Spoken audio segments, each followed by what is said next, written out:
Hello guys, ये आज हमने केबल प्रोटेक्टर ऑर्डर किया है। आज हम इसकी अनबॉक्सिंग करने जा रहे हैं।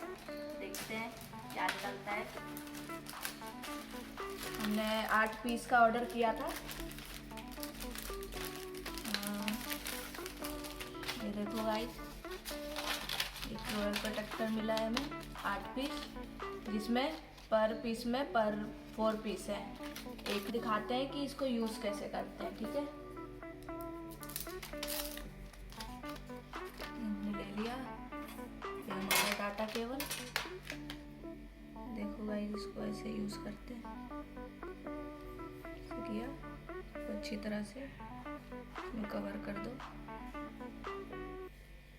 इससे हमारी केबल बहुत लॉन्ग लास्टिंग चलेगी, प्रोटेक्ट करता है। ये हमारे यहाँ से क्या होता है, हमारे यहीं से ज़्यादातर केबल टूट जाती है, तो इससे अब हमारी ये केबल टूटेगी नहीं।